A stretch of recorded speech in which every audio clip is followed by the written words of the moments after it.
হ্যাঁ, আজকে যেমন ধরো আমরা কি করব বলো তো? আজকে আমরা যেটা করব সেটা হচ্ছে বাংলা এবং ইংরেজি ডেসক্রিপটিভের ক্ষেত্রে এই যে টেন্স বিষয়টা, এই টেন্সটা বা কালটা কি অ্যাকচুয়ালি এটা জানবো। কারণ দেখো, একটা বাক্যের যদি বলো ফাউন্ডেশন বা তোমার মনের ভাব মানে পূরণ করার যে ব্যাপারটা, বা তোমার একটা লেখার যদি ব্যাকবোন বলো, তাহলে কিন্তু এই টেন্স। অতএব এই টেন্সটাকে কিন্তু ভালো মতো শিখতে হবে। এবারে আগে যেটা হতো সেটা তুমি কি করতে স্যার? আগে তুমি করতে যে টেন্সগুলো পড়ে নিলে পরপর present indefinite, present continuous, present perfect, present perfect continuous, দুটো তিনটে বাক্য দেখে নিলে, স্ট্রাকচার দেখে নিলে, বাস শেষ, এত দূর পর্যন্ত। কিন্তু আজকে আমি কি করাবো?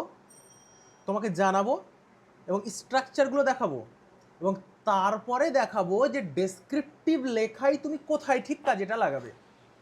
এতদিন তুমি জাস্ট প্রেজেন্ট পারফেক্ট টেন্সটা জানতে, কিন্তু প্রেজেন্ট পারফেক্ট টেন্সটা এসেতে কোথায় কাজে লাগবে, বা প্রেজেন্ট পারফেক্ট টেন্সের ব্যবহারটা, বা প্রেজেন্ট কন্টিনিউয়াস টেন্সের ব্যবহারটা তুমি রিপোর্টে কাজে লাগাবে নাকি এসে লিখতে কাজে লাগাবে। আচ্ছা, প্রেজেন্ট ইনডিফিনিট এটা কি আমি সূচনাতে কাজে লাগাবো নাকি মানে মূল লেখাতে কাজে লাগাবো? এটা তো তোমাকে জানতে হবে। তুমি যখন উপসংহার লিখবে, উপসংহার লেখার সময় তুমি সেটা মানে মানে কোন টেন্স ব্যবহার করে লিখবে। আচ্ছা, উপসংহারে কি মানে কোনো রকমের মানে ভয়েস চেঞ্জের ব্যাপার আছে, নাকি ন্যারেশন চেঞ্জগুলো বা ন্যারেশনে যে মানে ব্যাপার আছে, সেই ন্যারেশন চেঞ্জ না করে লেখা বা ন্যারেশন কোট আনকোট লেখা, এই ব্যাপারগুলো কোথায় আমরা ইউজ করবো এটা তোমাকে জানতে হবে। তাহলে বেশি কিছু তো নেই। এর আগে তুমি জাস্ট টেন্সকে টেন্স হিসেবে দেখতে, আজকে তোমাকে ল্যাবরেটরিতে অ্যাপ্লাইড জায়গাটা আমি দেখাবো, যে দেখো তুমি এর আগে টেন্সটা জানতে, কিন্তু আজকে জানবে যে আচ্ছা তার মানে রিপোর্ট রাইটিং লেখার সময় ম্যাক্সিমামটা প্যাসিভে লিখতে হবে, আবার পাস্ট ইনডেফিনিটে লিখতে হবে। আগে তো জানতাম না স্যার। এটা জানলে তো আমাদের কোনো ভয়ই নেই। ও আচ্ছা, তার মানে এসে লেখার সময় আমাকে প্রেজেন্ট ইনডেফিনিট ব্যাপারটা লিখতে হবে, এটা তো আগে জানতাম না। ও মানে আগে বা নর্মাল ছাত্রছাত্রীরা এই কিছু শব্দ মানে ব্যবহার করে, মানে 50টা এমন শব্দ আছে যেটা নর্মাল ছাত্রছাত্রীরা ব্যবহার করে। কিন্তু আজ থেকে আমি এই 50টা শব্দের পাশাপাশি মানে এই 50টা শব্দ ব্যবহার করব না। কেন? কারণ আমার লেখার মধ্যে কিছু ভোকাবুলারি থাকবে, যে ভোকাবুলারিগুলো 50টা আলাদা করে স্যার আপনি দিয়েছেন, এগুলো আমি মুখস্থ করব, এবং অ্যাপ্রোপ্রিয়েট কিন্তু এই সমস্ত শব্দগুলো, বুঝতে পারলে? তো এই অ্যাপ্রোপ্রিয়েট শব্দগুলো বাক্যের মধ্যে ব্যবহার করব। আচ্ছা, আমি ইমোশন বোঝানোর জন্য কোন শব্দগুলো ব্যবহার করব? আচ্ছা, এই 10টা মুখস্থ করলে হয়ে যাবে, তাই তো? এই 10টাই তো ম্যাক্সিমাম ব্যবহৃত হয়। তাহলে তুমি ভাবো 50টা শব্দ আগে তুমি যেগুলো জানতে বা নর্মাল স্টুডেন্ট যেগুলো ব্যবহার করতো, এখন থেকে কি হবে? তুমি ব্যবহার করবে না।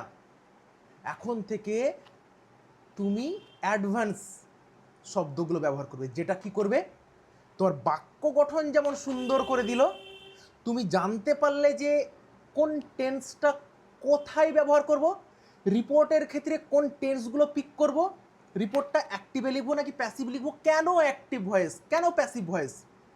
তোমরা এর আগে অ্যাক্টিভ ভয়েস করেছো, প্যাসিভ ভয়েস করেছো, পারো যথেষ্ট, কিন্তু তার ব্যবহারটা তো জানতে হবে ডেসক্রিপটিভে, যে কোথায় ঠিক তুমি অ্যাক্টিভ ভয়েসটা ব্যবহার করবে এবং কেনই বা ব্যবহার করবে। প্যাসিভ ভয়েস ব্যবহার করলে তার গুরুত্ব কি, পরীক্ষক কেন প্যাসিভটা বেশি চাইবে, এটা যখন জানতে পেরে যাবে, তখন দেখো কেমন মজা লাগে লিখতে। তোমার লেখার মধ্যে একটা আলাদাই মানে চমক চলে আসবে, বুঝতে পারলে? তুমি আগে ধরো যে সমস্ত শব্দগুলো ব্যবহার করতে, যে সমস্ত ভোক্যাবুলারিগুলো ব্যবহার করতে, এখন আর সেগুলো ব্যবহার করবে না। তো তুমি কি করবে তুমি স্যার? তুমি অ্যাডভান্স যে সমস্ত শব্দগুলো ব্যবহার করবে, তুমি অ্যাপ্রোপ্রিয়েট শব্দ ব্যবহার করবে। এর আগের দিনও তোমাদের দেখাচ্ছিলাম কিছু কিছু শব্দ, কিন্তু আজকে আমি একটা লিস্ট দিয়ে দেবো তোমাদের 50টা শব্দের। আমি একদম যে নোটসটা দেবো সেই নোটসটা যদি তুমি ফলো করো তাহলে দেখবে তোমাকে কেউ আটকাতে পারবে না। তবে শুধু নোটসটা পেলেই হবে না, তোমাকে সেই নোটসটার উপরে যথাযথ প্র্যাকটিস করতে হবে, সেই নোটসটা নিয়ে নাড়াঘাটা করতে হবে, তোমার নোটসটাকে চিবিয়ে খেতে হবে এবং অ্যাপ্লাই করতে হবে। বুঝতে পারলে? তুই পত্রিকা পড়বে, তখন সেই সমস্ত শব্দগুলো যদি পাও কেটে দেবে, কেটে দেওয়ার পরে তুমি যে অ্যাডভান্স ছাত্ররা লেখে সেই সমস্ত শব্দ ব্যবহার করবে। দেখো তোমার রাইটিংটা কেমন জাদুর মতো চেঞ্জ হয়ে যাবে। মানে এটা বলতে পারো একটা নোটস নয়, এটা ধরো তোমাকে একটা জাদুর ছড়ি দেওয়া হচ্ছে। তোমাকে আমি টেন্স বোঝাবো না আজকে, আমি তোমাকে এমন একটা টেকনিক শিখিয়ে দেবো, এমন একটা জাদুর ছড়ি দিয়ে দেবো যেটা তোমার মানে প্রিপারেশনটাকেই চেঞ্জ করে দেবে, তোমার মাইন্ডসেটটাকেই চেঞ্জ করে দেবে। বুঝতে পারলে? তাহলে চলো তাহলে আমরা আমাদের এই যে ক্লাস টেন্সের ক্লাসটা যারা মিস করছে তারা সত্যি প্রচুর মিস করছে, কারণ দেখো মানে লাইভ ক্লাস করা এবং ভিডিও দেখা অনেকটাই পার্থক্য আছে। ঠিক আছে? তবে আজকের যে এই লাইভ ক্লাসের মধ্যে তোমাদের সাথে ইন্টারাকশান হবে, তোমরা শিখবে আগের থেকে অনেক বেশি, দারুণ ব্যাপার।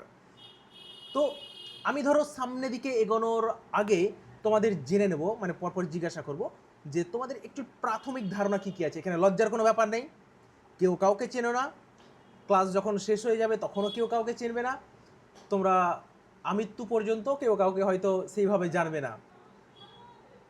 সো লজ্জার কোনো কারণ নেই, আমি কাউকে অপমানও করব না, ছোটও করব না, তোমরা নিজের মতো করে বলবে। ঠিক আছে? সো প্রথমে আমি জিজ্ঞাসা করছি, এই যে নীলাঞ্জন, শুনতে পাচ্ছ আমার কথা? হ্যাঁ স্যার, শুনতে পাচ্ছি। তুমি আমাকে বলো তো যে এই যে টেন্স বা কাল, হুম। মানে ব্যাপারটা তোমার কাছে কি মনে হয়? মানে তুমি জাস্ট নিজের মতো করে, তুমি যেটুকু জানো, যা বোঝো সেটা জাস্ট তুমি আমাকে বলো যে স্যার টেন্স মানে হচ্ছে এই, আমি এই জানতাম।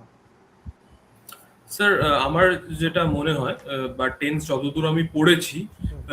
ওটা স্যার পার্টিকুলার একটা টাইমকে আমরা উল্লেখ করে যখন কোনো কিছু একটা নিজের ভাবটাকে প্রকাশ করছি, সেই ভাবটাকে পার্টিকুলার ওই টাইমের সঙ্গে মানে মেল খাইয়ে আমাদের ভাবটা ঠিকভাবে রিপ্রেজেন্ট করার জন্য যদি কোনো টুলস ব্যবহার করে থাকি তাহলে সেই টুলসটাই হচ্ছে টেন্স। আচ্ছা বেশ, তার মানে তুমি বলতে চাইলে যে আমরা আমাদের মনের ভাবটাকে এক্স্যাক্টলি বোঝানোর জন্য এই টেন্সগুলো ব্যবহার করি। একদম স্যার, মানে টাইমটাকে মনের ভাবের যে স্যার মানে মানে সিচুয়েশনটা, টাইমটা টাইম মানে ফ্রেমে, তাই তো? টাইম ফ্রেমে একদম স্যার। এক্স্যাক্টলি।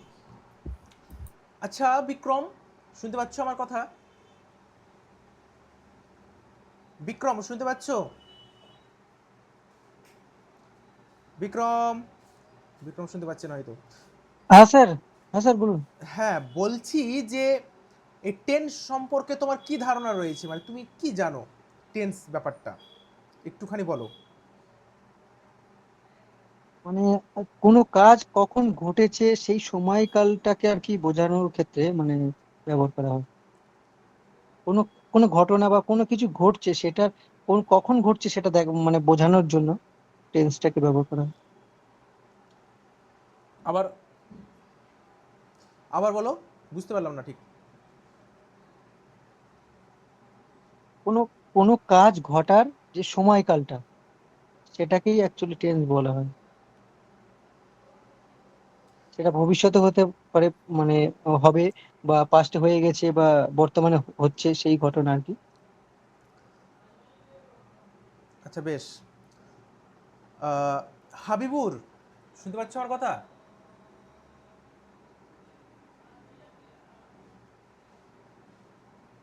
হাবিবুর, মিস্টার হ্যাঁ স্যার, হাবিবুর, হ্যাঁ স্যার, হ্যাঁ হ্যাঁ স্যার, শুনতে পাচ্ছি। ডিউটিতে নাকি? হ্যাঁ স্যার। প্রচুর চাপ নাকি এখন ডিউটির? সেরকম চাপ নেই স্যার। তুমি কোথায় আছো পোস্টিং এখন? ব্যারাকপুরে স্যার। আচ্ছা আচ্ছা, যাক, আমার খুব ভালো লাগছে এর মাঝেও তুমি ডাব্লিউবিসিএস এর প্রিপারেশন নিচ্ছ, খুব ভালো লাগছে। অফিসার কিন্তু হতে হবে, বুঝলে? ইনশাআল্লাহ স্যার, চেষ্টা করছি কাজে একদম কঠিন পরিশ্রম করছি। কাঁপিয়ে দাও, কাঁপিয়ে দাও, একদম বড় পোস্টে যেতে হবে। ঠিক আছে? আইপিএস হতে হবে, আইপিএস।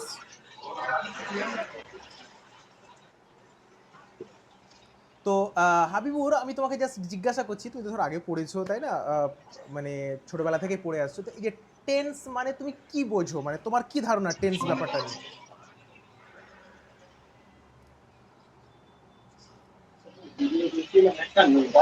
স্যার, টেন্স বলতে আমি যেটা বুঝি, মানে কোনো ঘটনা কোন সময় ঘটেছে সেটাকে বোঝানো হয়।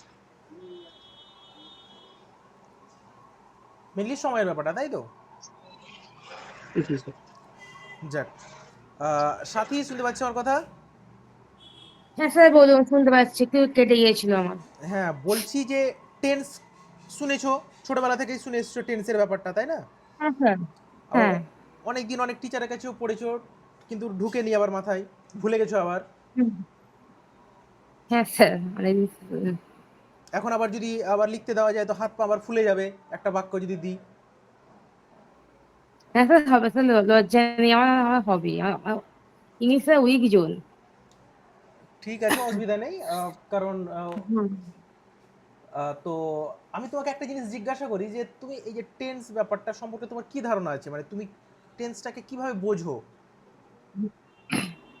স্যার বাংলায় বলবো, বাংলায় বলতে ক্রিয়ার কালকেই বোঝায় টেন্স, সত্যিকার বলতে এক কথায়, মানে আমরা কোন সময় কি কাজ করছি তাকে এক কথায় বলে টেন্স, যদি পাতি বাংলায় বলতে চাই।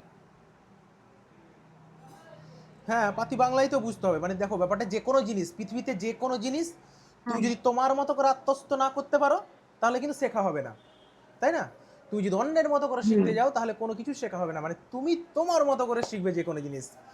হ্যাঁ, তো যাই হোক, ধরো প্রত্যেকেই কম বেশি জানো যে টেন্সটা কি, কিন্তু তোমাদের মধ্যে সমস্যার জায়গাটা হচ্ছে তোমরা অ্যাপ্লাই করতে পারো না। যখন তোমরা লিখতে যাও দু একটা বাক্য, তখন তোমাদের মনে হয় কি করব, তখন তোমরা যেটা জানো আর কি, যেটুকু শিখে এসছো, মানে যার যা capacity, Ram wants to go there, Ram is very good boy, এই সমস্ত বাক্য পাতি পাতি বাক্য লিখে চলে আসো, তাই না? সবার ক্ষেত্রে তাই হয় তো? হ্যাঁ স্যার, স্যার আমার একটা মজার কথা মনে পড়ে গেল স্যার। আমি যখন আমার অডিট ফার্মে যখন আমার আর্টিকেলশিপ চলছিল, তো অডিট রিপোর্ট লিখতে হতো, তো আমি আমার যারা মানে মানে আমার সঙ্গে যারা ছিল, আমি সবাইকে জিজ্ঞেস করতাম তোরা টেন্সটা কি ফলো করছিস বল। রিপোর্ট তো নাই লিখছি, কিন্তু টেন্স কি ফলো হচ্ছে, এই প্রশ্নটা আমি প্রায়শই করতাম সবাইকে। তো মানে অ্যাকচুয়ালি এটা সমস্যা, অ্যাকচুয়ালি কি জানো তো, দেখো তোমাদের মধ্যে একটা কোথাও না কোথাও দেখো একটা ভয় কাজ করছে, তাই না?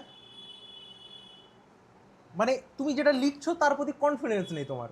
দেখো প্রত্যেকে এটা দেখো, মানে মানে একটা ভয় কাজ করছে কথা বলতে গেলেও। দেখো তোমাদের যদি এখন জিজ্ঞাসা করি হোয়াট ইজ ইউর নেম, তখন তোমরা একটু মানে কীভাবে বলবো, মাই নেম ইজ বলবো, না জাস্ট বলবো নীলাঞ্জন, না বলবো আই অ্যাম নীলাঞ্জন, কি মানে একটুখানি দাঁড়িয়ে যাবে, তাই না? হ্যাঁ স্যার। তো এই যে ধরো একটা দাঁড়ানো, বা হয়তো আমি যদি তোমাদের বলি what do you think about modern বা recent election process in our Bengal or in our state, what do you think about this? তো তুমি আর বলবে যে স্যার, মানে এখন যদি জিজ্ঞাসা করি তোমাকে, তো ইংরেজিতে বলতে গেলে তোমার মাথা খারাপ হয়, বাংলাতেই বেরোচ্ছে না স্যার, তো আবার ইংরেজি আপনি আবার কোথা থেকে চলে এলেন, তাই তো? হ্যাঁ স্যার। সো দেখো, প্রথমত হচ্ছে যে তোমাদের মধ্যে পরীক্ষার হলেও সেম জিনিসটা হবে, কেমন বলো তো? হয়তো অনেকের কাছে কন্টেন্ট আছে, মাথা ভর্তি জ্ঞান আছে, যে কোনো একটা পার্টিকুলার টপিক এসছে, কিন্তু তুমি যে সেটাকে ইংরেজিতে তুলে ধরবে সেটা আর বলতে পারছো না, তাই না? এবারে আমার কাজ কি? আমার কাজ হচ্ছে তোমাকে শর্টকাটে নোটটা বুঝিয়ে দেওয়া, মানে শর্টকাট, এমন শর্টকাট দেওয়া যেখানে তুমি কি করবে স্যার, সেখানে তুমি ধরো তোমার যে মনের ভাবটা প্রকাশ করবে। এবারে দেখো, সবসময় তো মানে নিজে থেকে করা আর একজন মেন্টরের কাছে করা পার্থক্য তো থাকে, তাই না? এর পার্থক্যটা কেমন হয় বলো তো? আমি ওই যে তোমাকে প্রথমে বললাম না যে তোমাদের আমি কয়েকটা বাক্য দিয়ে দেবো, কিছু শব্দ দিয়ে দেবো, এটা তো জাস্ট প্রাথমিকভাবে দিচ্ছি টেন্সের সময়ে। যখন তুমি রিপোর্ট শেখাবো তখন তোমাকে দেব যে রিপোর্টে কোন কোন শব্দগুলো ইম্পর্টেন্ট, 20টা বা 30টা শব্দ যেগুলো রিপোর্ট রাইটিংয়েই তুমি লিখবে। ইম্পর্টেন্ট কিছু বাক্য থাকবে যেগুলো জাস্ট কিছু জায়গায় হেরফের করে দিয়ে চিপকে দেবে। আর কি চাই স্যার? তোমাকে আমি শেখাবো যে সূচনা, 4-5 রকমের সূচনা শিখিয়ে দিলাম তোমাকে, যে কিভাবে এলে কিভাবে ডিল করবে। সম্পাদকীয় চিঠি, কোন টপিকে এলে তোমার সূচনাটা কেমন হবে এবং উপসংহারটা কেমন হবে, টপিক ওই অনুযায়ী চেঞ্জ হবে, তাহলেই তো না। তাহলে শুধুমাত্র মানে লিখতে শিখে গেলাম টেন্সে, তা করলে হবে না। তোমাকে অ্যাডভান্স লিখতে হয় এবং এমন লিখতে হবে যাতে তুমি বাকিদের তুলনায় অন্ততপক্ষে 30-40 নম্বর কম পাও, মানে সরি বেশি পাও, তাই না? তার জন্য তো তুমি আজকে পড়ছো আমার কাছে, নাহলে তো বাকিরা পড়ছে না। কেন? কারণ জানে যে স্যার আমার মোটামুটি দুটো সাবজেক্ট মিলিয়ে বাংলা ইংরেজি মিলিয়ে 140 পেলেই চলবে। তো তুমি বলছো যে না স্যার আমার 140 পেলে হবে না, আমি তো স্যার টার্গেট করেছি যে 250+ তুলতে, এবং আপনি তো আবার বলছেন 300+ টার্গেট করো। তো তার জন্যই স্যার আমি এসেছি, তাই না? তাহলে এই জায়গাটা করতে হবে তোমাদের, কি বলো? হবে তো নাকি? হ্যাঁ স্যার। আর তোমরা সেই নোটসগুলো পড়ছো, নিউজ টু নোটস যেগুলো দেওয়া হচ্ছে সেগুলো পড়ছো? হ্যাঁ স্যার, খুব ভালো। এফএক্ট বই পড়েছি তো, দিন দেখলাম অনেক কিছু শিখতে পারছি। কি শিখলে বলো তো? না স্যার, শিখলাম বলতে আমি এতদিন ধরে পড়তাম কাগজ, বছর ধরে ইংলিশের কাগজ, দেখলাম যে আপনি কত ভালো করে গুছিয়ে দিয়েছেন লেখাগুলো, তুই বাচ্চাদের মতো বলতে গেলে। আমি একদম চ্যালেঞ্জ করে দেব, দুনিয়ার কোথাও এইরকম ভাবে কোন একটা আর্টিকেলকে ইউপিএসসি যারা পড়ায় তারাও এইভাবে, আই থিঙ্ক, মানে আমি কখনোই এইভাবে আমি মানে দেখিনি যে কেউ দিয়েছে। না স্যার, আমি আপনার প্রথমে দেখেছি, সত্যি বলতে আমি এতদিন দেখেছি অনেক ইউটিউব বা ভিডিও দেখেছি, আপনার ফার্স্ট টাইম দেখেছি এত সুন্দর করে দেয়া। তো এই জিনিসগুলো দেখো, মানে ব্যাপারটা হচ্ছে যে মানে ওই যে মেন্টাল ডেভেলপমেন্ট সবচেয়ে গুরুত্বপূর্ণ জায়গা কোথায় জানো তো? প্রত্যেকটা জায়গার থেকে সবচেয়ে গুরুত্বপূর্ণ যে জায়গা সেটা হচ্ছে শেষে যে আমার চিন্তাধারা ওই পার্টিকুলার বিষয় নিয়ে রেজাজ থট, যে জায়গাটা, ওই জায়গাটা খুব ভালো করে করবে। ওই জায়গাটাই কিন্তু তোমাকে বাকিদের তুলনায় আলাদা করবে। কেন বলছি? যে ডেসক্রিপটিভ লেখাতে তোমার তো একটা চিন্তাধারা মানে দেখো, ডেসক্রিপটিভটা তো শুধুমাত্র মুখস্থ করে লিখে দেওয়ার ব্যাপারটা নয়। ডেসক্রিপটিভ মানে হচ্ছে তুমি পার্টিকুলার বিষয় নিয়ে তুমি কি ভাবছো। পরীক্ষা কিন্তু ধরে নেবে যে তুমি ধরো একটা জিনিস দিল যে মানে ছাড়ো, বাদ দাও, মানে ওটা বলছি না। ধরো কেউ একজন পোস্ট করেছে কোনো একটা লেখা ফেসবুকে, তুমি ফেসবুকে গেলে পড়লে তুমি ধরে নিতে পারো না যে এই লোকটা ঠিক বিজেপি ঘেঁষা আছে, তুমি ঠিক ধরে নিতে পারো, বা এই লোকটা ঠিক আরএসএস এর লোক আছে, বা এই লোকটা ঠিক তৃণমূলের লোক আছে, বা কংগ্রেসের লোক আছে, ধরতে পারো না? ধরে নিতে পারো তো? হ্যাঁ স্যার। কেন? কারণ তার লেখার একটা ধাঁচ আছে। মানে অ্যাকচুয়ালি আমরা যে সমস্ত লেখা লিখি আমাদের তো মেন্টাল রিফ্লেকশন, তাই না? তাহলে আমরা যখন ডেসক্রিপটিভ লিখতে যাব তখন সেখানে কি হবে? তুমি যেটা চিন্তা ভাবনা করো সেটাকে রিফ্লেক্ট করছো তোমার খাতায়, এবং সেই রিফ্লেকশনটা সঠিকভাবে প্রকাশ করার জন্য তোমাকে লেখার ক্ষমতা অর্জন করতে হবে। কেমন? আর আমি তোমাদের যেটা শেখাবো, যে সঠিক বাক্য গঠন করতে তো শেখাবোই, তার চেয়েও একজন ডেসক্রিপটিভ যে মানে লেখার ক্ষমতা প্রদানকারী হিসেবে আমি তোমাদের যেটা শেখাবো সেটা হচ্ছে তোমার মেন্টাল থট এমন না হয় যে পরীক্ষা বুঝে গেল যে তুমি পার্টিকুলার কোন একটা বিষয়ে কেমন চিন্তাধারা রাখো। এটা কিন্তু বিশাল খাতা, মানে একদম পুরো ডেঞ্জারাস জিনিস। কারণ তুমি তো জানো না যে যিনি খাতা দেখছেন তিনি আদৌ সিপিআইএম এর লোক, না কংগ্রেসের লোক, না টিএমসি, না বিজেপির লোক, জানো না। আর রিক্রুটমেন্টগুলো তো সেইভাবে হয়, তাই না? নিশ্চয়ই টিএমসিতে মানে টিএমসি সরকার যে সমস্ত, মানে আমাদের বর্তমান সরকার যে সমস্ত টিচারদের খাতা দেখতে দিবে তারা নিশ্চয়ই বিজেপির লোক নয়, এটা সবাই স্বীকার করছো তো? হ্যাঁ স্যার। তার মানে তুমি হয়তো এমন একটা লেখা দিয়েছে যেখানে তুমি হয়তো টিএমসিকে পছন্দ করো না, টিএমসি সম্পর্কে উল্টোপাল্টা লিখলে, নম্বর পাবে? না স্যার। তাহলে তোমাকে কি রাখতে হবে? Balanced approach. আর এটাই তোমাকে তৈরি করব আমি। তোমার লেখাটা এমন হবে যে তুমি ব্যাপারটা নিয়ে তো সমালোচনা করলেই, তবে পরীক্ষক বুঝলো যে না ঠিকই লিখেছে। বুঝতে পারলে তো? মানে তোমার লেখাটা হবে একজন মানে সিভিল সার্ভেন্ট হিসেবেই। তারপরে ধরো সেখানে দিই যে একজন সাধারণ নাগরিক হিসেবে তুমি তো একজন সিভিল সার্ভিসের পরীক্ষা দিচ্ছ, তার জন্য একটা চিন্তা ভাবনা থাকবে। এবং সাধারণ নাগরিক ধরো তুমি বা একজন অ্যাসপিরেন্ট, তুমি ব্যাপারটা নিয়ে কী ভাবো, সেটা দেওয়া হয়েছে। এছাড়া ধরো দেওয়া হয় যে তোমাকে ইন্টারভিউ বোর্ডে যদি পার্টিকুলার ওই বিষয়টা যেটা আর্টিকেলে দেওয়া হয়েছে সেই বিষয় সম্পর্কে যদি কোনো প্রশ্ন করে কখনো ভবিষ্যতে, কারণ কারেন্ট অ্যাফেয়ার্স রিলেটেড প্রশ্ন করে কিন্তু তারা, তোমরা তো জানোই নিশ্চয়ই, তখন কেমন উত্তর দেবে? হাবিবুর ইন্টারভিউ দিয়েছিলে তো নাকি? হাবিবুর শুনতে পাচ্ছ? হ্যাঁ স্যার। ইন্টারভিউ দিয়েছিলে তো? হ্যাঁ স্যার দিয়েছিলাম। তো সেখানে কারেন্ট অ্যাফেয়ার্স তো কোশ্চেন জিজ্ঞাসা করে না?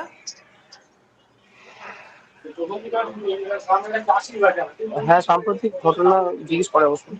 সাম্প্রতিক ঘটনা জিজ্ঞাসা করে, পরীক্ষাতে হয়তো জিজ্ঞাসা করতেই পারে যে এই যে ইরানের যে যুদ্ধ চলছে, ইরানের সাথে আমেরিকার, তো সেখানে তোমার কি চিন্তাধারা, বা এরকম জিজ্ঞাসা করতে পারে। বর্তমানে এলপিজি ক্রাইসিস, তোমার কি মনে হচ্ছে? একজন সিভিল সার্ভেন্ট হিসেবে তুমি কি চিন্তা করো? তো এখানে তোমাকে ব্যালেন্স অ্যাপ্রোচ করতে হবে। তুমি নরেন্দ্র মোদীকে পছন্দ করো না বলে দিলে যে নরেন্দ্র মোদীর একদম পুরো এটা নীতি ফেল, কি দরকার ছিল তার আগের দিন গিয়ে ইসরায়েলের সাথে বন্ধুত্ব পাকানো এবং ফাদারল্যান্ড বলে আসা, দরকার কি ছিল?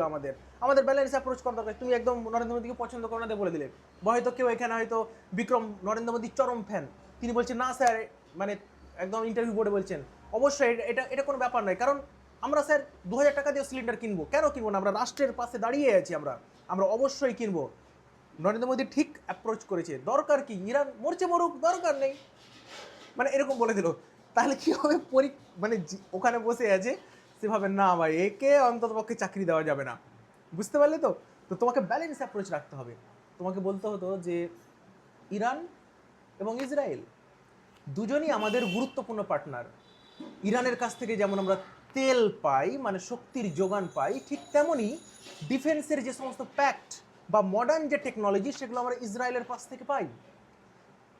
কাশ্মীর ইস্যুতে আমরা যেমন বরাবর ইসরায়েলকে পেয়েছি, তেমন ইরানও কিন্তু নিস্তব্ধ থেকেছে, কোনো রকমের উল্টো পাল্টা মন্তব্য করেনি কাশ্মীর ইস্যুতে। ইরানের সাথে আমাদের যে সম্পর্ক সেটা আজকের নয়, শত শত বছর আগের। তো অতএব একজন সাধারণ নাগরিক হিসেবে আমাদের উচিত ব্যালেন্সড অ্যাপ্রোচ রাখা। বাস হয়ে গেল, কোনো দিকে টানলাম না, বুঝলে তো? তোমরা নিউজ টু নোটসটা একদম প্রত্যেক দিন ফলো করবে, একটুখানি জাস্ট পড়ে নেবে, দেখবে অনেকটা এগিয়ে যাবে। তো চলো তাহলে আজকে আমরা কি করবো বলেছি? টেন্স, তাই না? এবং টেন্সটা খুবই গুরুত্বপূর্ণ, কারণ হচ্ছে তুমি তোমার পার্টিকুলার বিষয়ে মনের ভাবটা প্রকাশ করবে, তাই তো? তার জন্য তো টেন্সটা দরকার। তুমি একটা কথা অতীতে ঘটেছে সেটাকে ব্যবহার করার জন্য কি করবে, বা কোনো একটা কাজ কোন সময়ে হয়েছে সেটা বোঝানোর জন্য, বা তোমার মনের ভাবটাকে সঠিকভাবে প্রকাশ করার জন্য টেন্সটা প্রয়োজন। এরপরে যখন আমরা সেন্টেন্সের স্ট্রাকচার দেখাবো এর পরের দিন, সেদিন তুমি আরও ভালো করে বুঝতে পারবে, ও আচ্ছা, তার মানে শুধুমাত্র টেন্স জানলে হবে না, টেন্সটাকে দুমড়ে মুচড়ে আর একটু গভীরে যেতে হবে। আমি আমার মনের ভাবটাকে আরও এক্সপ্রেশন দিয়ে প্রকাশ করব, তখন দেখবে যে আরও মজা লাগছে। তারপরে যখন তোমাকে ছেদ আর জ্যোতি চিহ্ন বা পাংচুয়েশন মার্কসের ব্যবহারগুলো শেখাবো, তখন আরও শক্ত হয়ে যাবে তুমি। আচ্ছা, তার মানে আমার একটা পার্টিকুলার ধারণাকে এইভাবে প্রকাশ করা যায়, একটা পাংচুয়েশন মার্কসের এদিক ওদিক হয়ে গেলে আমার মনের ভাবটাও এদিক ওদিক হয়ে যাচ্ছে, তখন দেখবে আরও মজা লাগছে। তারপরে তোমাকে শেখাবো যে সূচনা কিভাবে লিখবে, তারপরে শেখাবো যে তুমি তোমার লেখার মধ্যে বডিতে কীরকমভাবে লিখলে বা কীরকম ডেটা দিলে তোমার লেখাটা একদম বাকিদের তুলনায় আলাদা হয়ে যাবে। আর উপসংহারটাই বা টানবে কেমন করে, যেখানে পরীক্ষক শেষে গিয়ে বলবে, ও আচ্ছা, তার মানে এই লেখাতে 40-এর মধ্যে 35 দিয়েই দিই। বুঝতে পারলে? তাহলে আমাদের যে কাজ সেটা হচ্ছে পরীক্ষকের হাত থেকে নম্বরটাকে ছিনিয়ে নেওয়া। আরে নিহাও, ছিনাতেই হবে। আর এখানে কি বলতো, খেলাটা কোথায়? এমসিকিউ হলে তো তুমি মেরে দিলে, ওখানে তোমাকে যাচাইয়ের কোনো জায়গা নেই, কিন্তু এখানে তোমার ট্যালেন্ট প্রকাশের দারুণ জায়গা। তুমি যদি লিখতে পারো, তুমি যদি নিজেকে শক্ত করতে পারো, তাহলে চরম নম্বর পাবে, তুমি বাকিদের তুলনায় আলাদা করতে পারবে। এমসিকিউতে দেখো, নীলাঞ্জন, বিক্রম, তারপর হাবিবুর, সাথী, যারা প্রত্যেকে রয়েছে, মুখস্থ বিদ্যা ভালো মানে তোমরা প্রত্যেকেই 550 নম্বর পেয়ে যাবে, তাই না? কেউ যদি 2 ঘন্টা এক্সট্রা পড়ে তাহলে হয়তো আরো 10 নম্বর অ্যাড করে দাও। কিন্তু এখানে যদি তোমার থাকে কি বলে ডেসক্রিপটিভ লেখা, ডেসক্রিপটিভ লেখা থেকে তোমার যদি কনসেপ্ট ক্লিয়ার থাকে, তোমার যদি সুন্দর লেখার গঠন থাকে, প্রপার ওয়েতে তুমি প্রকাশ করতে পারো, পরীক্ষককে মুগ্ধ করতে পারো, তাহলে যেটা তুমি আগে 12 পেতে আজকের পর তুমি সেখানে 22 পাচ্ছ, এক ধাপে 10 নম্বর বেড়ে গেল। আর 10 নম্বর মানে বুঝতে পারছো তো কত নম্বর? তাহলে তোমাদের কি ডেসক্রিপটিভে প্রচুর সিরিয়াস থাকা দরকার হিসেব অনুযায়ী, কি তাই তো না? কি মনে হচ্ছে? হ্যাঁ স্যার, হ্যাঁ স্যার। আমার আর বেশি করে তাহলে যারা খেলাটা দেখবে অনেকে মানে যারা অ্যাকচুয়ালি চাকরিটা পাচ্ছে ডাব্লিউবিসিএস, কিসের জন্য পাচ্ছে তোমার মনে হচ্ছে? অবশ্যই ডেসক্রিপটিভ, মানে এভারেজ সবাই তো এমসিকিউ মানে একই প্রায় ওই 10 নাম্বার এদিক ওদিক। ডেসক্রিপটিভ যারা একদম, ভালো সেই একদমই তাই। এরকম অনেক স্টুডেন্ট আছে যারা মানে এ গ্রুপে ডাক পেয়েছে অথচ সি গ্রুপেও পায়নি ডাক, ডি গ্রুপেও পায়নি। অনেক স্টুডেন্ট, কেন বলো তো? ওই তো এমসিকিউতে হয়তো 480 পেয়েছে আর ডেসক্রিপটিভ ওইদিকে কাঁপিয়ে দিয়েছে।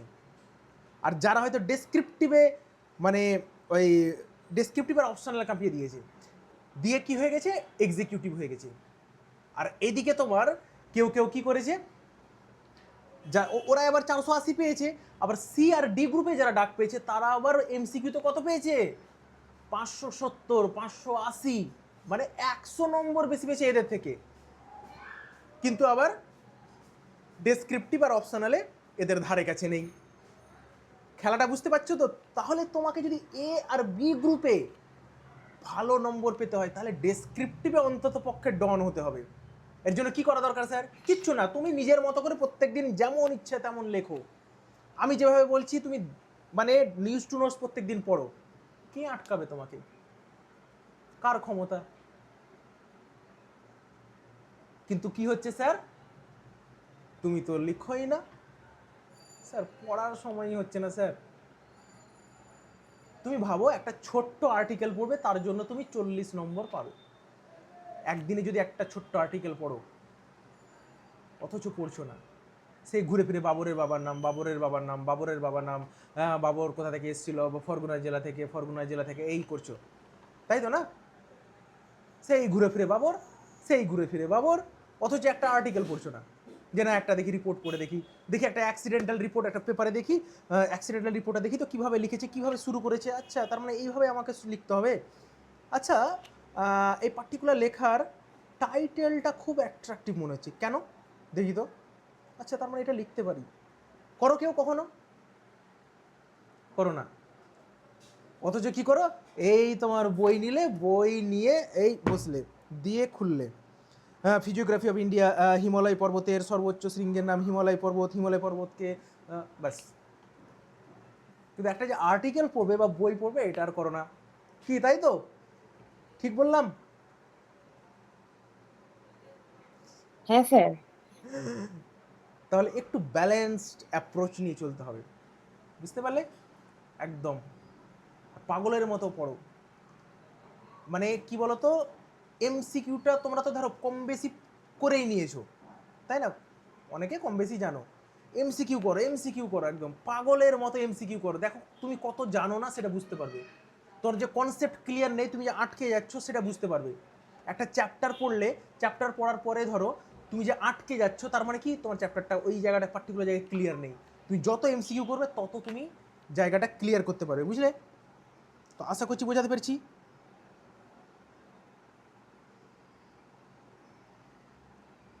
ঠিক আছে, এরপরে তাহলে কি করতে হবে? তোমাকে ভালোভাবে পড়তে হবে।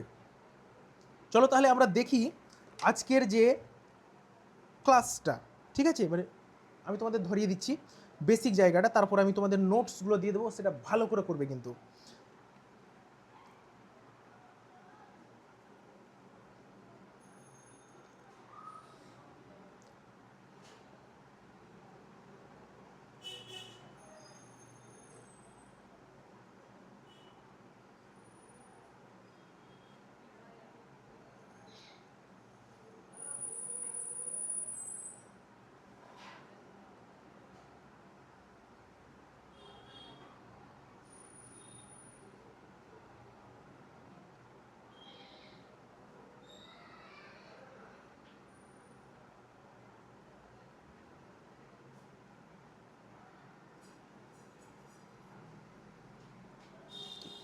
Two wait.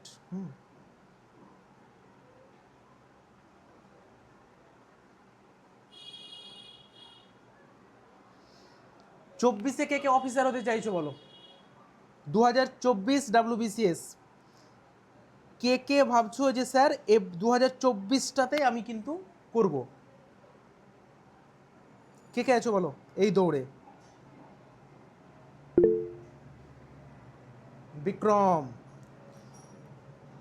বিক্রম কিন্তু 2024-এই WBCS অফিসার হিসেবে 2024-এর লিস্টে থাকতে চাই। আর কে চাইছো? ভয় লাগছে? সে আমার অবস্থা খুবই খারাপ, মানে এমসিকিউ করা হয়ে গেলে ডেসক্রিপটিভ লিখিনি প্রায় 6-7 বছর, তাও আসলে মানে কনফিডেন্স নেই সত্যি বলতে। কিন্তু এরকম করলে তো হবে না, চাকরি তো তোমাকে দেবে না। তাই স্যার অতখানি জানে কি বলবো। ওইরকম করলে তো চাকরি দেবে না। তুমি তুমি বলো তো একটা জিনিস, যে তুমি কি ওই বাকিদের মতো, বাকি মেয়েদের মতো যারা ধরো গ্রামে আছে বা বাকি মেয়েরা আছে, তারা যে কত কষ্ট করছে, তাদের মতো কষ্ট করতে চাইছো আবার? যে ওই হাঁড়ি বাসন, বাচ্চা, সংসার, এই সমস্ত জিনিস, নাকি একটা অফিসে বসে থাকবে, তোমার জন্য রান্না করার জন্য লোক না থাকবে? স্যার, ওরকম করলে তো কবে হয়ে যেত, তাই এতদিন আর কিছু করা কেন আমার, যাই হোক। তাহলে তুমি ভাবো, তাহলে তুমি দেখো তোমার কাছে দুটো চয়েস। প্রচুর গরম পড়েছে তাই না? তুমি নিজেকে প্রতিজ্ঞা করো যে না, আমি অফিসে যাব, আমার অফিস থাকবে, সেখানে এসি অফিস থাকবে, আমার কাজ থাকবে এমন যেগুলো অফিসিয়াল কাজ, আমার সিগনেচার করব, আমি দেখব, একটা ধরো ব্লককে লিড করব। আরেকটা হচ্ছে যে না, সেই গরমে সংসার করব, ঠিক আছে, বাচ্চা কাচ্চা, রান্নাঘরে গরম, এই সমস্ত নিয়েই আমি মোটামুটি ব্যস্ত থাকব। তোমার কাছে দুটো চয়েস, এবং প্রত্যেকের কাছেই ধরো দুটো চয়েস, তাই না? তো আমি কিন্তু চাই না তোমাদের দেখতে যে তোমরা এই যে এতে মানে অন্ততপক্ষে এ করো। আমি চাই তোমাদের দেখতে যে তোমরা অন্ততপক্ষে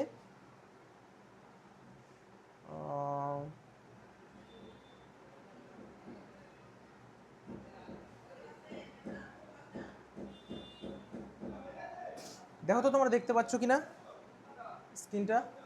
হ্যাঁ স্যার, পাচ্ছি।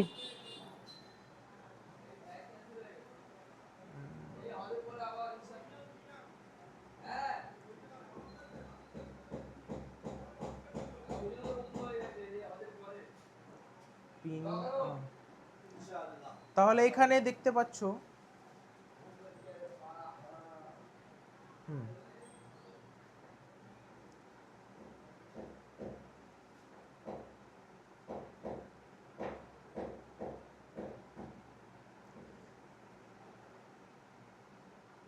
হ্যাঁ দেখো তোমরা দেখতে পাচ্ছ এখানে যে আমাদের এই যে টেন্সটা আছে, 3 রকমের টেন্স আছে, প্রেজেন্ট, পাস্ট আর ফিউচার, এবং প্রত্যেকেরই 4টে করে পার্ট, তাই না? এক হচ্ছে স্যার ইনডেফিনিট, কন্টিনিউয়াস, পারফেক্ট আর পারফেক্ট কন্টিনিউয়াস। ক্লিয়ার? এবারে দেখো প্রেজেন্ট ইনডেফিনিট মানে হচ্ছে সাধারণ বর্তমান, যেটাকে আমরা বলে থাকি। এটা কি হয় নর্মালি, যে নর্মাল একটা ব্যবহার, যেমন ধরো হয়তো কোনো কাজ নিয়মিত হচ্ছে বা অভ্যাসগত বা সাধারণ কোনো সত্য ঘটনা, তখন সেটাকে বলছে নিয়মিত হয়, বা কোনো অভ্যাস বা সাধারণ ঘটনা, তখন সেটা হচ্ছে প্রেজেন্ট ইনডেফিনিট বা সাধারণ বর্তমান। তোমরা স্ট্রাকচার জানো, সাবজেক্ট প্রথমে, তারপরে মেন ভার্ব, ভিয়ন আর অবজেক্ট। ক্লিয়ার? এবারে দেখো কি হয়, এখানে একটা জিনিস জাস্ট মনে রাখার জায়গা, সেটা কি স্যার? সেটা হচ্ছে যে সাবজেক্ট যদি থার্ড পারসন সিঙ্গুলার নাম্বার হয়, যেমন হি, সি, ইট ইত্যাদি, তাহলে ভার্বের শেষে এস বা ইএস যুক্ত হবে। কি বললাম? সাবজেক্ট যদি থার্ড পারসন সিঙ্গুলার নাম্বার হয়, তাহলে ভার্বের সাথে এস বা ইএস যুক্ত হবে। যেমন আমি ভাত খাই, আই ইট রাইস, সে স্কুলে যাই, হি গোজ, দেখো থার্ড পারসন আছে, আবার সিঙ্গুলার নাম্বার হি, যার কারণে দেখো গো এর সাথে goes, I go to school হয় কিন্তু he goes to school, she goes to school, Tanmay goes to school. Clear? কারণ third person singular number, S by S যুক্ত হবে।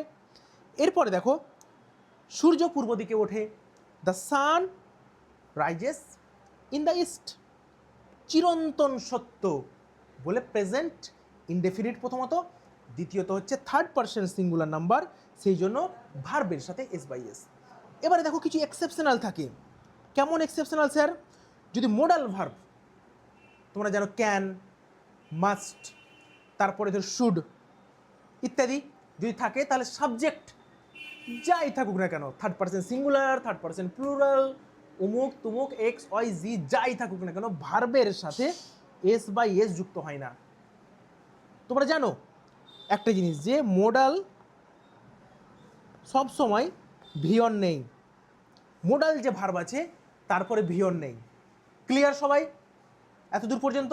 দেখো প্রেজেন্ট ইনডেফিনিট ক্লিয়ার হলো, আর তেমন কিছু নেই কিন্তু।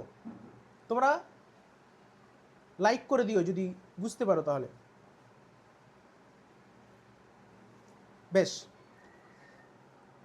এরপরে দেখো প্রেজেন্ট কন্টিনিউয়াস টেন্স মানে ঘটমান বর্তমান, মানে কোনো একটা কাজ বর্তমানে ঘটছে, মানে এখনো চলছে, শেষ হয়নি।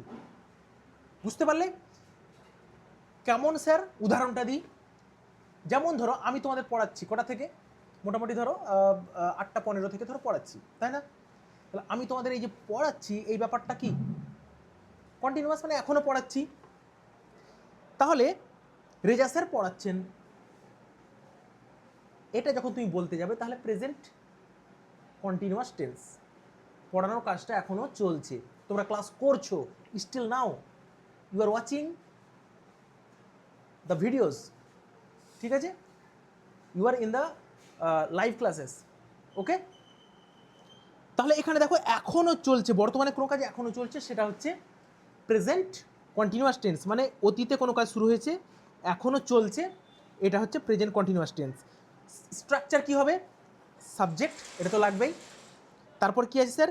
এম ইজ আর, এটা হচ্ছে অক্সিলিয়ারি ভার্ব, আর ভার্বের সাথে আইএনজি ফর্ম, আর কি আছে? অবজেক্ট, অপশনাল অবজেক্ট থাকতে পারে, নাও থাকতে পারে। তাহলে এখানে কি হচ্ছে? সাবজেক্ট, অক্সিলিয়ারি ভার্ব আর ভার্বের সাথে আইএনজি ফর্ম।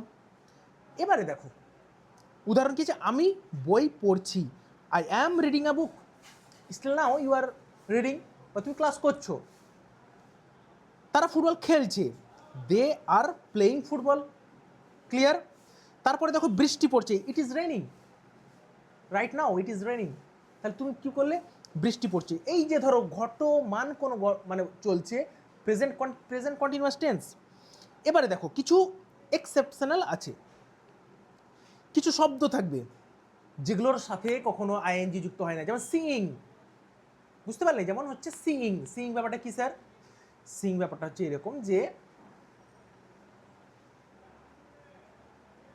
মানে সি, ফিল, থিঙ্ক, ঠিক আছে? এই সমস্ত শব্দগুলো কি হয়?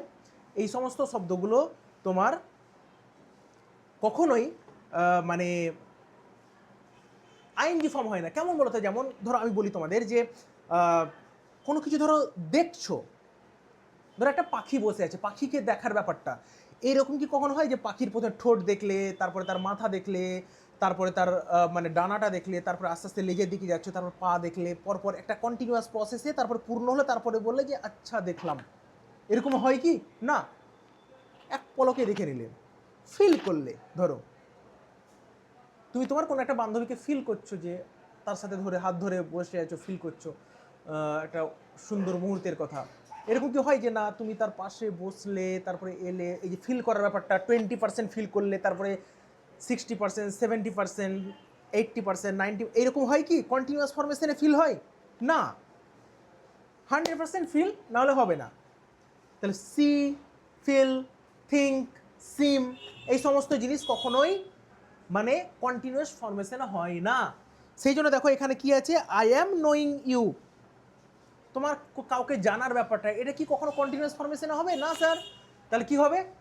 এটা একদমই তোমার মানে আই নো ইউ, আইদার আমি তোমাকে জানি না হলে জানি না। বুঝতে পারলে? এর মধ্যে কোনো ব্যাপার নেই।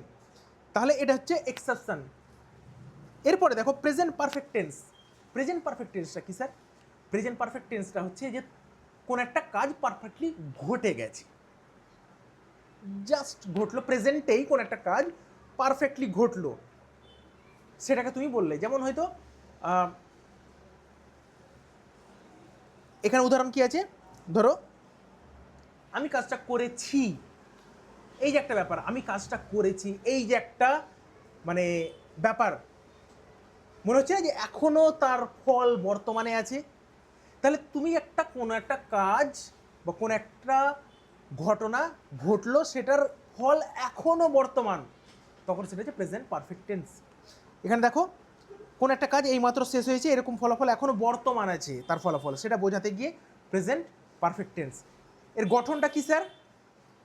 গঠন হচ্ছে সাবজেক্ট, অক্সিলিয়ারি ভার্ব আর পাস্ট পার্টিসিপেল মানে ভিতরি।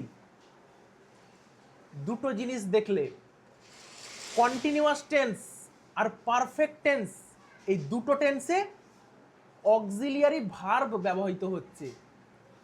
কন্টিনিউয়াস টেন্সে দেখলে ওখানে এম ইজ আর ইউজ হচ্ছে অক্সিলিয়ারি ভার্ব হিসেবে, তারপরে V4, তাই না? মানে আইএনজি ফর্ম V4। এখানে কি ইউজ হচ্ছে? এখানে ইউজ হচ্ছে অক্সিলিয়ারি ভার্ব, হ্যাভ ভার্ব যেটা, সেটা অক্সিলিয়ারি ভার্ব হিসেবে ইউজ হচ্ছে। আর কি হচ্ছে? V3। কেমন? V2 নয় কিন্তু, V3। আর অবজেক্ট নর্মালি বাংলাতে কি এছি, এছে, এছেন ইত্যাদি থাকে, এগুলো দরকার নেই অতটা। উদাহরণ হিসেবে দেখো আমি কাজটা করেছি, I have done the work. এরপর দেখো সে গান গেয়েছে, মানে স্টেজ থেকে নামলো, গানটা করা হলো জাস্ট এই মুহূর্তে। তা she has sung the song. তারপর দেখো আমরা সেখানে গিয়েছি, উই হ্যাভ গন দেয়ার, মানে জাস্ট তুমি কিছুদিন আগে গরমের ছুটি পড়েছিল হয়তো, তারপরে তুমি সেখানে গিয়েছিলে, দিয়ে আবার ফিরে এসছো, তো তোমার বন্ধু আবার বলছে যে যাবি দার্জিলিং, তখন তুমি বলছো আমরা সেখানে গিয়েছি, তখন তুমি বলবে উই হ্যাভ গন দেয়ার। বুঝতে পারলে? তাহলে সদ্য মাত্র শেষ হওয়া কোনো কাজ, মানে এখনো তোমার রেস্টটা কাটেনি, সেটা বোঝানোর জন্য তুমি প্রেজেন্ট পারফেক্ট টেন্স ব্যবহার করছো। এবারে দেখো এক্সেপশন কিছু আছে। ধরো কোন একটা কাজ, ধরো অতীত সময়ে উল্লেখ থাকে যদি, মানে তুমি বললে আমরা সেখানে গতকাল গিয়েছি, কি বললে?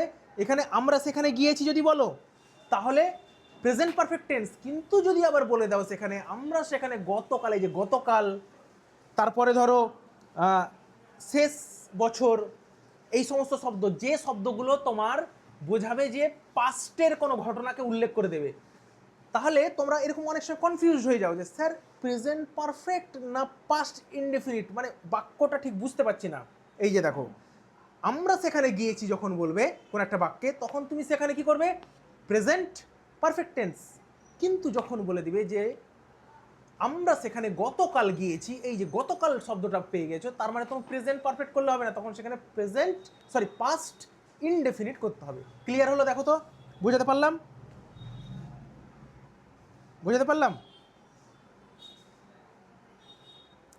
এই যে দেখো উদাহরণটা দেখো, তাহলে বুঝতে পারবে তোমরা। এরপরে দেখো প্রেজেন্ট পারফেক্ট কন্টিনিউয়াস টেন্স। এখানে একদম চরম ব্যাপার। কেমন স্যার চরম ব্যাপার? দেখো সিম্পলভাবে ভাবো, রেজা স্যার পড়াচ্ছেন, এটা কোন টেন্সে? এটা কোন টেন্স? রেজা স্যার পড়াচ্ছেন কোন টেন্স?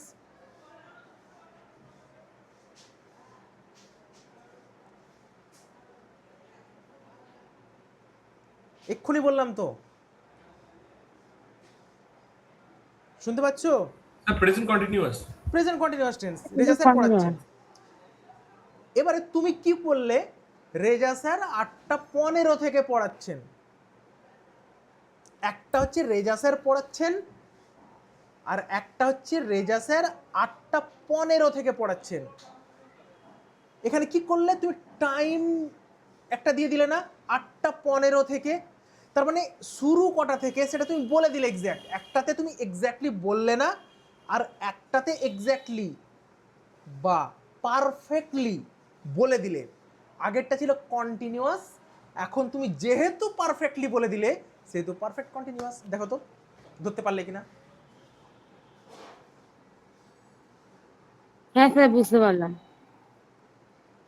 তাহলে প্রেজেন্ট পারফেক্ট আর মানে প্রেজেন্ট কন্টিনিউয়াস আর প্রেজেন্ট পারফেক্ট কন্টিনিউয়াসের পার্থক্য বোঝা গেল।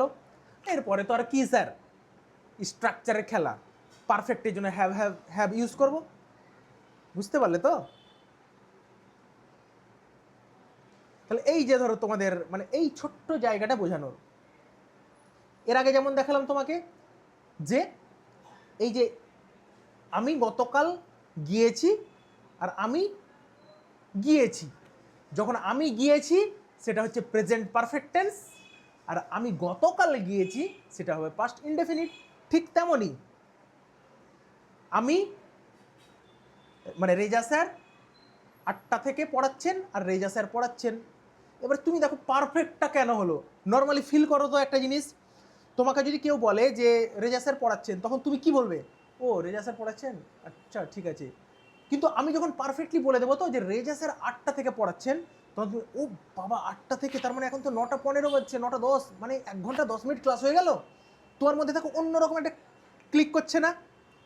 তো তুমি যখন কোনো কাজ পারফেক্টলি বলবে তার মানে তার ইম্প্যাক্টটা বেশি। তার মানে ডেসক্রিপটিভ লেখায় যখন তুমি কোনো কিছু পারফেক্টলি বলবে, ধরো বলবে যে যুবসাথী স্কিম আমাদের রাজ্যে মানে ইমপ্লিমেন্টেড, মানে আমাদের রাজ্যে যুবসাথী প্রকল্পের জন্য ছেলে মেয়েদের 1500 টাকা করে দেয় যুবকদের, বা সরকার দিচ্ছে। তুমি এটাকে কি প্রেজেন্টে তুমি বললে, প্রেজেন্ট কন্টিনিউয়াসে, যে যুবসাথী প্রকল্পের টাকা পাচ্ছে আমাদের ছেলেমেয়েরা। আর একটা বললে যে 2 মাস থেকে পাচ্ছে। তুমি যখন বললে যে যুবসাথী প্রকল্পের টাকা ছেলেমেয়েরা পাচ্ছে, তার মানে প্রেজেন্ট কন্টিনিউয়াস টেন্স। কিন্তু যখন বলবে 2 মাস থেকে পাচ্ছে বা মার্চ মাস থেকে পাচ্ছে, তখন সেটা হয়ে গেল প্রেজেন্ট পারফেক্ট কন্টিনিউয়াস টেন্স। দেখো ধরতে পারলে কিনা? এবার তুমি যখন পারফেক্টলি বলবে তো তখন তার ইম্প্যাক্টটা বেশি পড়বে। তখন তুমি বলে ও 2 মাস থেকে দিচ্ছে, কই আমার অ্যাকাউন্টে তো টাকা ঢুকেনি এখনো। কিন্তু যখন বলবে যে যুবসাথীর টাকা দিচ্ছে, তখন ও দিচ্ছে, কখন থেকে দিচ্ছে না দিচ্ছে কেউ পেলো কি পেলো না। কিন্তু যখন বলে 2 মাস থেকে দিচ্ছে, তার মানে কেউ না কেউ পেয়েছে। তোমার সাইকোলজি একটা অন্যরকম চেঞ্জ হয়ে যাচ্ছে। ঠিক তেমনই পরীক্ষার খাতায় যখন তুমি এইরকমভাবে লিখবে, কোনো কিছু পারফেক্টলি বলবে, তার মানে পরীক্ষকের সাইকোলজিটা চেঞ্জ হয়ে যাবে, পরীক্ষক তোমাকে বেশি নম্বর দেবে। তা তাহলে তোমাকে পারফেক্টলি ইউজ করতে হবে। কোন একটা তথ্য ধরো তুমি দিচ্ছ যে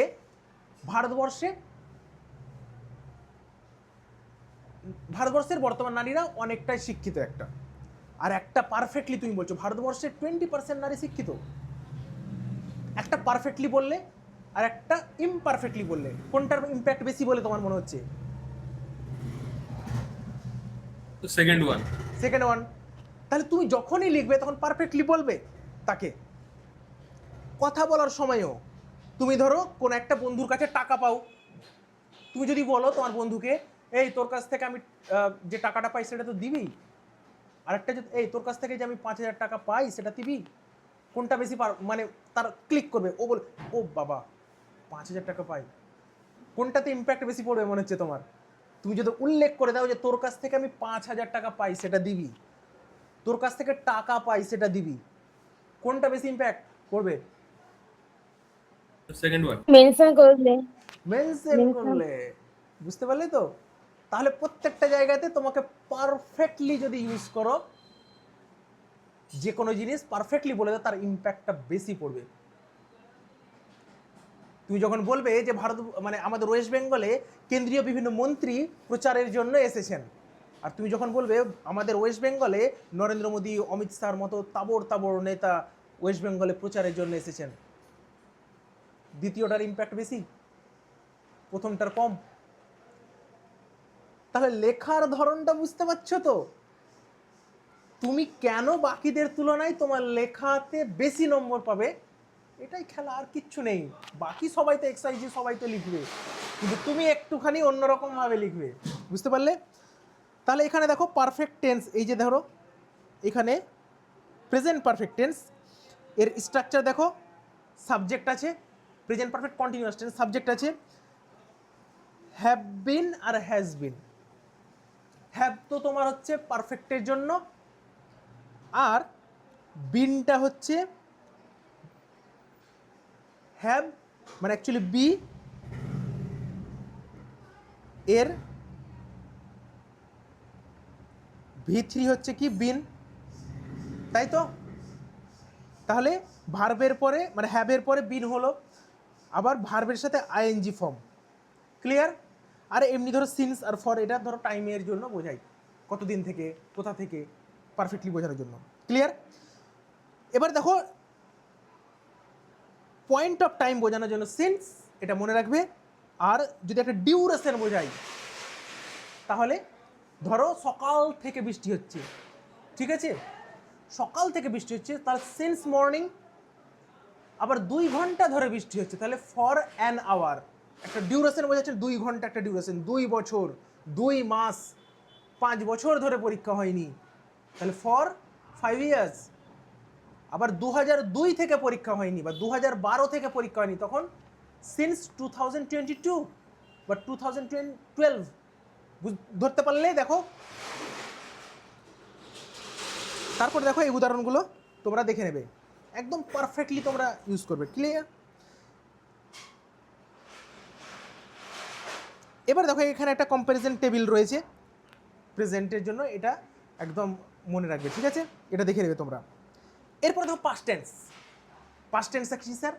পাস্ট টেন্সটা হচ্ছে অতীতের কোনো ঘটনাকে বোঝানোর জন্য আমরা যখন শব্দ ব্যবহার করি বা বাক্য ব্যবহার করি, সেটা হচ্ছে পাস্ট টেন্স।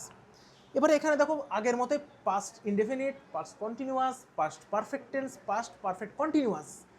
পরীক্ষাতে যেটা সবচেয়ে বেশি দেয়, বিশেষ করে প্রিলিমসে, সেটা হচ্ছে পাস্ট পারফেক্ট টেন্স। এই জায়গাটা থেকে তোমাকে একটা প্রশ্ন হয়তো দিতে পারে যদি টেন্স থেকে দেয়। তো চলো তাহলে দেখি, কারণ আমরা তো সমাধানের জন্যই আছি, তাই না? এবারে দেখো অতীতের কোনো ঘটনা, সাধারণ কোনো ঘটনা বা অভ্যাসগত কোনো ঘটনা যদি বোঝাই অতীতকালে ঘটেছে, তখন সেটা হয়ে যাচ্ছে পাস্ট ইনডেফিনিট টেন্স। এবার সাধারণত নর্মালি স্টুডেন্টরা কি লিখবে? নর্মালি স্টুডেন্টরা ধরো লিখবে যে মানে কোন একটা অতীতের ঘটনাকে যখন বর্ণনা করবে তারা নর্মাল পাস্ট টেন্সে লিখবে। কিন্তু তুমি কি লিখবে? তুমি সেটাকে হয় ইউজ টু দিয়ে লিখবে যদি সেটা রেগুলার হ্যাবিট হয়, আর যদি রেগুলার হ্যাবিট না হয় তাহলে সেটা উড দিয়ে লিখবে। ডাইরেক্ট কিন্তু তুমি ওই পাস্ট ইনডেফিনিট করে দেবে না। বোঝা গেল আমার কথা? তুমি যেহেতু ডেসক্রিপটিভ লিখবে এবং বাকিদের তুলনায় আলাদা লিখবে, তার জন্য তোমাকে কি করতে হচ্ছে? তার জন্য তোমাকে নর্মাল পাস্ট ইনডেফিনিট নয়, তুমি সেখানে হয় ইউজ টু ইউজ করছো, না হলে উড ইউজ করছো। ক্লিয়ার? এটা মনে রাখবে। এবারে ধরো স্ট্রাকচার কি আছে? সাবজেক্ট, ভার্বের সেকেন্ড ফর্ম, আর হচ্ছে অবজেক্ট নর্মালি। এবারে দেখো আমি একটি চিঠি লিখেছিলাম, I wrote a letter. Clear? সে গতকাল এসেছিল, এই যে দেখো এর আগে যেটা বললাম, হি কেম ইয়েস্টারডে ইত্যাদি। এবারে দেখো এই যে ইউজ টু, নর্মালি কি হয়? অতীতের কোনো অভ্যাস বোঝানোর জন্য, ঠিক আছে? এখানে নীলাঞ্জন হয়তো বলছে, স্যার আমি প্রত্যেক দিন প্রায় ডেসক্রিপটিভ লিখতাম একটা করে, এখন আর লেখা হয় না। তখন সে এটাকে বলবে যে I use to write everyday. তার মানে পরীক্ষক বুঝবে, ও আচ্ছা, মানে তুমি যখন লিখবে যে I use to write everyday a composition, তার মানে পরীক্ষক বুঝবে তুমি প্রত্যেক দিন তোমার একটা অভ্যাস ছিল লেখার। আর তুমি যদি লেখো যে I would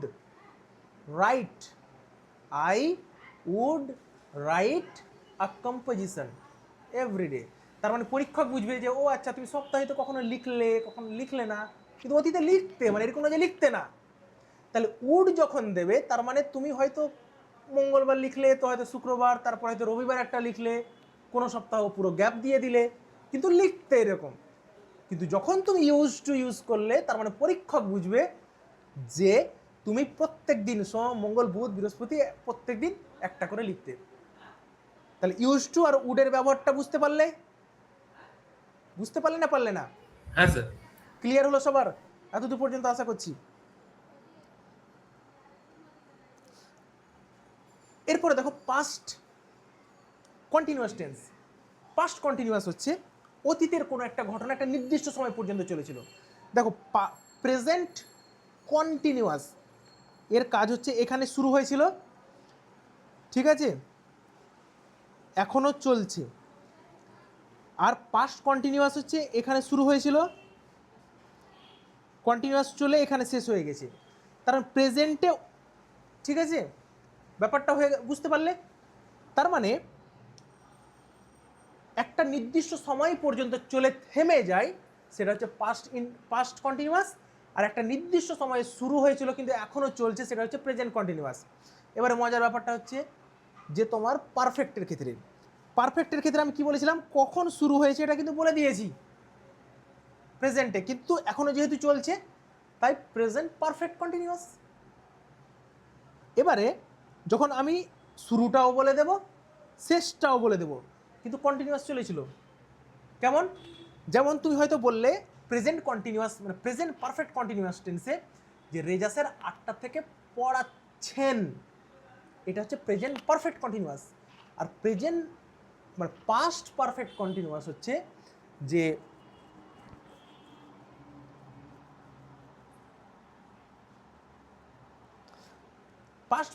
past perfect continuous হচ্ছে রেজাসের 8টা থেকে 10টা পর্যন্ত পড়াচ্ছিলেন। শুরুটাও বললাম আবার শেষটাও বলে দিলাম। বোঝা গেল? দেখো তো ধরতে পারলে? হ্যাঁ স্যার। মানে একদম সিম্পল, মানে টেন্সের মতো সোজা জিনিস আর কিছু নাই। এবারে তোমরা আমাকে বলো যে তোমাদের মতো করে বোঝাতে পারছি কিনা।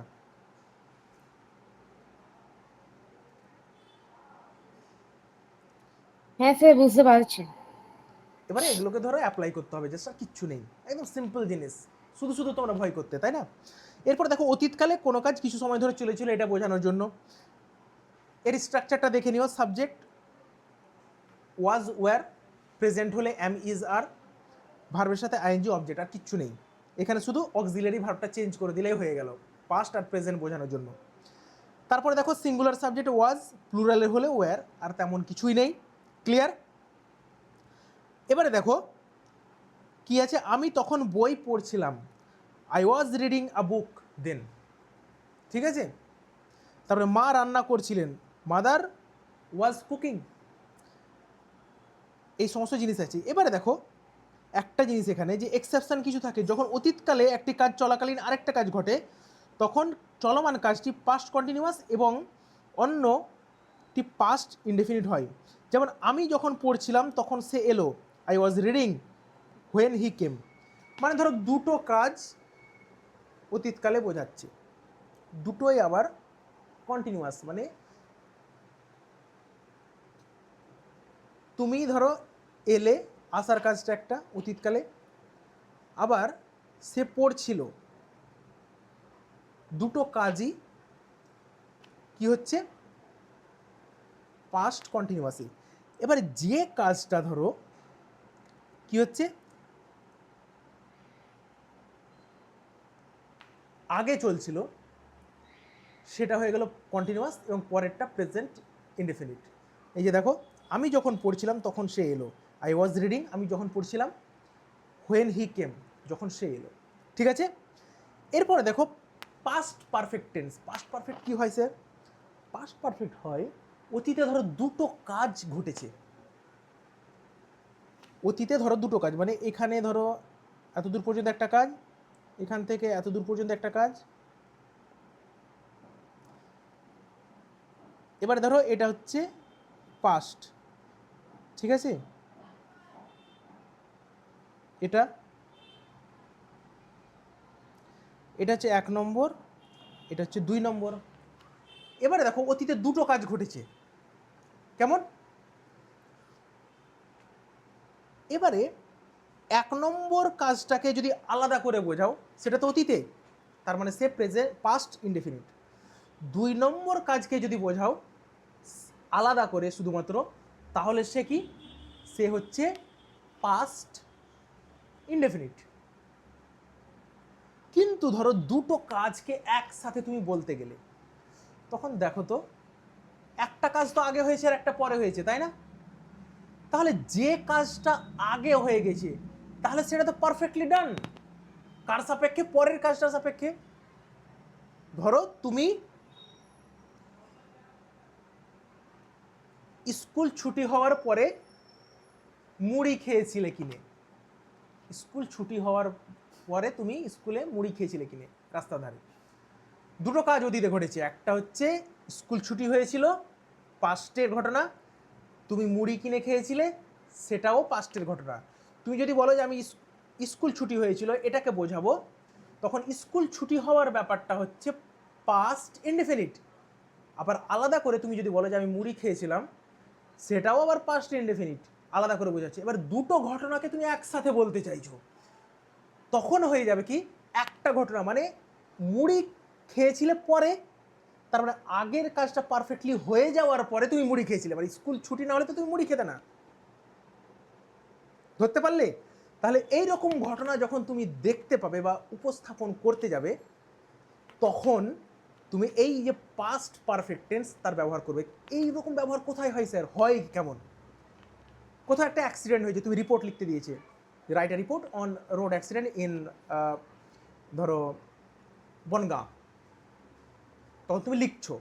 তাহলে ওখানে কি হয়, রাস্তাতে একটা পথচারী যাচ্ছিল, পথচারী হাঁটছিল, তাকে একটা গাড়ি ধাক্কা মেরেছিল, তারপরে দেখো লোকজন অ্যাম্বুলেন্স ডাকলো, তাকে হসপিটালে ভর্তি করলো।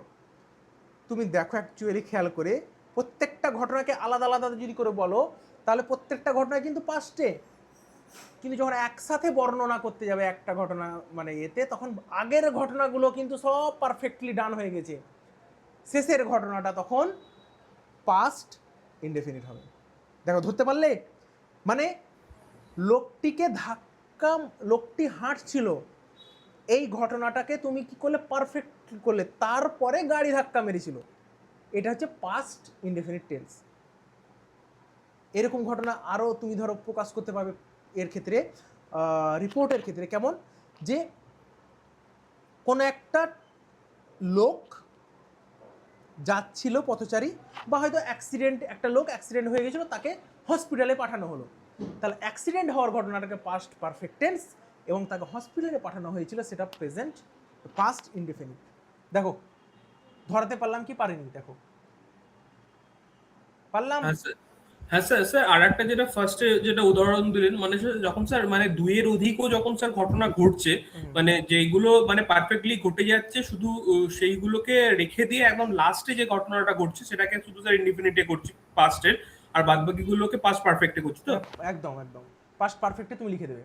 এবার সেন্টেন্সগুলো তোমরা ছোট ছোটই করো, তাই না? তো দেখবে লিখতে লিখতে আস্তে আস্তে বুঝতে পারবে যে পাস্ট পারফেক্টগুলো কেন করছে। তোমরা এটা আরও ক্লিয়ার হবে যখন তোমরা বেশি বেশি করে বই পড়বে, এবং এই যে আমি ধরো শেখালাম তোমাদের, এই যে আজকে শিখলে, লার্ন করলে, এটা যখন তুমি অ্যাপ্লাই যতক্ষণ না করবে, যতক্ষণ না বই খুলবে, খোলার পরে দেখবে যে ও আচ্ছা স্যার তো তাই বলেছেন, তখন তোমার জায়গাটা আরও ক্লিয়ারিটি হবে। আর এই যে শিখলে, শেখার পরে আবার এখন একটুখানি ফোন ঘাটলে, রিলস দেখলে, হি হি হা হা খি খি খি খি করলে, ব্যাস সব মাথা থেকে উড়ে যাবে। কিন্তু এখন যদি তুমি আবার একটুখানি দু একটা আর্টিকেল পড়ে নাও, এবং আমি যা যা বলছি সেগুলো মিলিয়ে নাও, তাহলে তোমার মধ্যে সারা জীবন গেঁথে যাবে, সারা জীবন। বুঝতে পারলে ব্যাপারটা?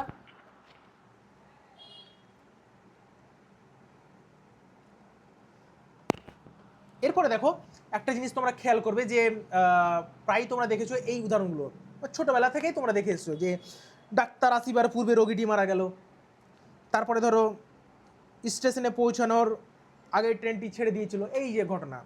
এখানে দেখো ডাক্তার আসিবার পূর্বে রোগীটি মারা গেল, এই যে দেখো 1 নম্বর হচ্ছে রোগীটি মারা যাওয়া, 2 নম্বর হচ্ছে ডাক্তার এলো। তাহলে কাকে পারফেক্টে রাখবো? কাকে পারফেক্টে রাখবো? স্যার রোগী মারা যাওয়াটা, এই যে দেখো রোগী মারা যাওয়াটাকে দেখো পারফেক্টে রেখেছে, তাই না? দেখো কি বলেছে এখানে, স্টেশন পৌঁছানোর আগেই ট্রেনটি ছেড়ে দিয়েছিল। তাহলে ট্রেনটি আগে ছেড়েছে না রোগী মানে স্টেশনে আগে পৌঁছেছে?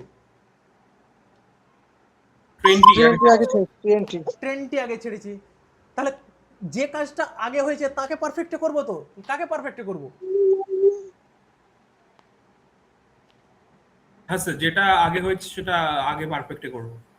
তাহলে কার কার এই বিষয়টা আগে ক্লিয়ার ছিল না এখন ক্লিয়ার হলো?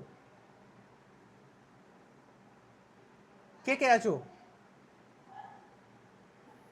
হ্যাঁ স্যার, বুঝতে পেরেছি, ক্লিয়ার হয়েছে। এটা কিন্তু ভুললে চলবে না। আবার তুমি এক মাস পরে বলবে স্যার ভুলে গেছি, এটা কিন্তু করলে চলবে না, ঠিক আছে?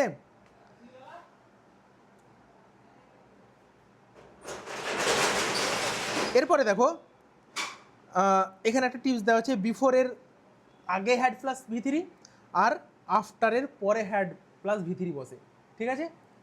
মানে আফটার মানে তো পরে, তাহলে তুমি যখন কোনো কিছু আফটার ইউজ করবে তারপরে তুমি হ্যাড প্লাস ভি3 করবে। বিফোর মানে রোগীটি আসার আগে, এই যে আগে শব্দটা যদি বাংলায় থাকে তাহলে বিফোর তো ইউজ করছো, তার মানে এই বিফোর শব্দটার আগে যে সেন্টেন্সগুলো থাকবে তাতে হ্যাড প্লাস ভি3 মানে পারফেক্ট করবে।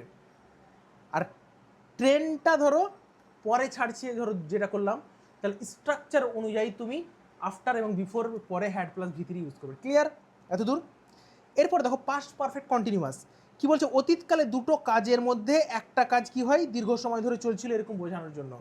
যেমন ধরো বাবা আসার আগে আমি 2 ঘন্টা ধরে পড়ছিলাম। বাবা আসার আগে মানে অতীতকালে কোনো ঘটনা একটার আগে আরেকটা দীর্ঘ সময় ধরে চলছিল, সেটা বোঝানোর জন্য আমরা পাস্ট পারফেক্ট কন্টিনিউয়াস ব্যবহার করব। যেমন দেখো এখানে আই হ্যাড বিন রিডিং, আমি পড়ছিলাম, কার? বাবা আসার আগে।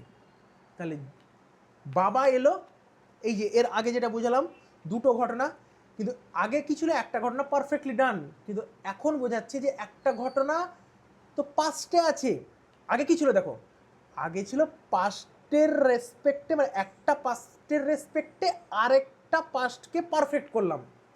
আর এখানে একটা পাস্টের রেসপেক্টে, মানে এর আগে দেখো ব্যাপারটা হচ্ছে এর আগে দুটো পাস্টের ঘটনা ছিল, যেটা দুটোই পাস্ট ইনডিফিনিট আলাদাভাবে। কিন্তু এখানে কি বলতো, যে দুটো পাস্টের ঘটনা, তবে একটা পাস্টের ঘটনা ইনডেফিনিট এবং আরেকটা পাস্টের ঘটনা হচ্ছে কন্টিনিউয়াস, যার কারণে যে পাস্টের ঘটনার সাপেক্ষে আগের একটা পারফেক্ট মানে আগের যে কন্টিনিউয়াস পাস্ট কন্টিনিউয়াস টেন্স ছিল সেটাকে আমি কি করলাম, পারফেক্টলি বোঝানোর জন্য এই স্ট্রাকচারটা নিলাম। দেখো বোঝাতে পারলাম কি না, বুঝতে পারলে কি? আগে কি ছিল? আগে ছিল বাবা আসার আগে আমি 2 ঘন্টা পড়েছি, তখন সেটা হয়ে গেল কি পাস্ট পারফেক্ট টেন্স। আর বাবা আসার আগে আমি 2 ঘন্টা ধরে পড়েছি বা পড়েছিলাম, সেটা হয়ে গেল পাস্ট পারফেক্ট কন্টিনিউয়াস টেন্স। মানে একটা ঘটনা, দুটো ঘটনা, মানে সরি একটা ঘটনা আরেকটা ঘটনা সাপেক্ষে ঘটে গেছে সেটা বোঝানোর জন্য পাস্ট পারফেক্ট, আর একটা ঘটনা আরেকটা ঘটনার সাপেক্ষে ঘটেছিল কিছুক্ষণ সময় ধরে, সেটাকে বোঝানোর জন্য পাস্ট পারফেক্ট কন্টিনিউয়াস টেন্স। দেখো বুঝতে পারলে কি না, একদম ভেঙে সহজ করে বোঝালাম। ক্লিয়ার হলো সবার? একদম কিচ্ছু নেই, একদম পাতি জিনিস, ঠিক আছে? এখানে দেখো এর ব্যবহারগুলো দেওয়া আছে, ক্লিয়ার? এরপরে দেখো ফিউচার। ফিউচারে কোনো ফিউচার নেই, খুব একটা যে বেশি ইউজ হয় তা নয়, কখনো কখনো আমরা ব্যবহার করবো, যেমন সেই রিপোর্টের ক্ষেত্রে হয়তো ব্যবহৃত হয়, ঠিক আছে? তো চলো দেখে নিই একটুখানি যে ফিউচারে কি ভবিষ্যতে কোনো কাজ ঘটবে এটা বোঝানোর জন্য ব্যবহৃত হয়। সেখানে কি সাবজেক্ট শ্যাল উইল, এটা হচ্ছে শ্যাল উইল কি এখানে অক্সিলিয়ারি ভার্ব। কি অক্সিলিয়ারি? Modal auxiliary. বুঝতে পারলে? তাহলে শ্যাল উইল অক্সিলিয়ারি ভার্ব, ভার্বের 1 নম্বর ফর্ম। কেন 1 নম্বর ফর্ম স্যার? কারণ শ্যাল উইল হচ্ছে মোডাল। ক্লিয়ার? এবারে দেখো আই এবং উই এরপরে শ্যাল হয়, বাকি সব ক্ষেত্রে উইল বসে। কি বললাম? শ্যাল, আই আর উই এর ক্ষেত্রে শ্যাল, বাকিদের ক্ষেত্রে কি হবে? উইল বসবে। তবে কোন কোন, তুমি বলবে স্যার আমরা তো স্যার অনেক জায়গাতে দেখেছি I will do the work, I স্যালের জায়গায় উইল দেখেছি, আবার উইল ডু এই সমস্ত দেখেছি। কেন স্যার? আছে পার্থক্য, তুমি ব্যবহার করতে পারো। ধরো তুমি যখন পরীক্ষার খাতায় লিখবে যে I shall do the work, তখন পরীক্ষক ভাবে যে তুমি কাজটা করবে। কি বললাম? I shall do the work, তখন তুমি কাজটা করবে। কিন্তু তুমি যখন বলবে যে I will do the work, তার মানে পরীক্ষক বুঝবে যে তুমি কাজটা করবেই। তার মানে একটাতে জোর দিয়ে বলছো আর একটাতে জোর দিয়ে বলছো না। এখানে যেমন উদাহরণ আছে দেখো, যে আমি আগামীকাল কলকাতায় যাব, তুমি যদি লেখো I shall go to Kolkata to I shall go to Kolkata tomorrow, যদি লেখো, তাহলে পরীক্ষক বুঝবে যে তুমি কলকাতা যাবে। কিন্তু আবার তুমি যদি লেখো I will go to the tomorrow, তাহলে পরীক্ষক বুঝবে যে তুমি কলকাতা যাবেই। তোমার বাড়িতে কি হলো না হলো, তোমার টাকা পয়সা আছে নেই, তুমি বাসে যাবে ট্রেনে যাবে, কিচ্ছু মানবে না, তুমি মানে যাবেই। পার্থক্যটা বুঝতে পারলে? দেখো তো, বুঝতে পারলে? তাহলে শব্দ চয়নের বিশাল ব্যাপার। এর আগে তুমি যে কোনো একটা বসে দিতে, আর এখন তোমার মনের ভাব প্রকাশের জন্য তুমি কি করলে শ্যাল উইলের সঠিক ব্যবহার করবে। এখানে যেমন আছে তারা ফুটবল খেলবে, দে উইল প্লে ফুটবল। কেমন? নর্মাল, মানে ক্লিয়ার হলো? দেখো তত দূর পর্যন্ত আশা করছি। তাহলে এইদম এই সমস্ত জিনিস ব্যবহার করে একদম পুরো তোমার লেখাটা আলাদা হয়ে যাবে বাকিদের তুলনায়। এরপরে দেখো ফিউচার কন্টিনিউয়াস, মানে ভবিষ্যতে কোনো কাজ ঘটতে থাকবে, এটা সম্ভাবনা, সেটা বোঝানোর জন্য। যেমন আমি পড়তে থাকবো তখন, আই শ্যাল বি রিডিং দেন। তোর বন্ধু তোমাকে বলবো যে এই শোন কালকে আমি সকালবেলা তোর কাছে ওই 8টার দিকে যাবো, তখন তুমি রিপ্লাই দিচ্ছ, ও আচ্ছা আচ্ছা, আমি তখন পড়তে থাকবো। আর তুমি বললে কি I shall reading then, I shall I shall be reading then. Clear? মানে আমি তখন পড়তে থাকবো, মানে তুই আসবি তখন দেখবি যে আমি পড়ছি আর কি। এরকম ধরনের বাক্য আমরা সচরাচর বলি না? হ্যাঁ, তুমি বললে, তোর বন্ধু বলছে শোন না কালকে সকাল 10টার সময় খুব একটা জরুরি কাজ আছে, তুই যাবি কি? তখন তুমি বলে সকাল 10টা, তখন তো আমি ঘুমাতে থাকবো, মানে বলো না যে আমি তখন তো ঘুমিয়ে থাকবো বা মানে ঘুমিয়ে থাকবো। তার মানে তুমি কন্টিনিউয়াস প্রসেসে থাকবে, মানে তুমি বলবে যে তখন তুমি তাকে রিপ্লাই দেবে যে I shall be sleeping. Clear হলো? দেখো তো এত দূর পর্যন্ত।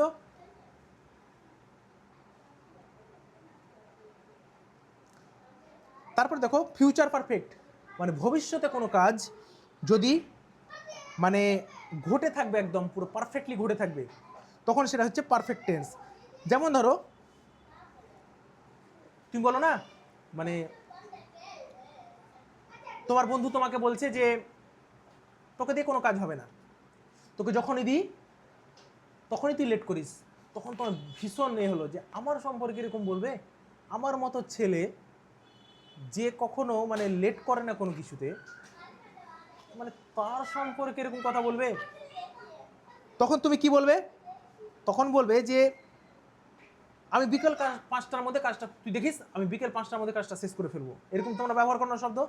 তখন তুমি বলবে যে পারফেক্টলি বোঝানোর জন্য, বিকেল 5টার সময় দেখিস আমি কাজটা শেষ করবো, তোর কথায় আমি এসব করি না, দেখিস তোর মুখে ঠিক ছুড়ে কাজটা মেরে ফেলবো, এরকম বলো না? তখন তুমি এখানে বললে যে I shall have finished the work by 5। Clear? একটুখানি ওয়েট করো তো, একটু জাস্ট।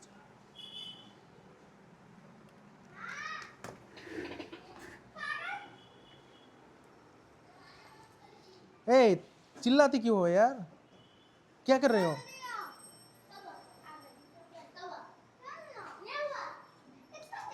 तुम लोग चिल्लाते क्यों हो? यहाँ पे क्लास कर रहे हैं ना। ए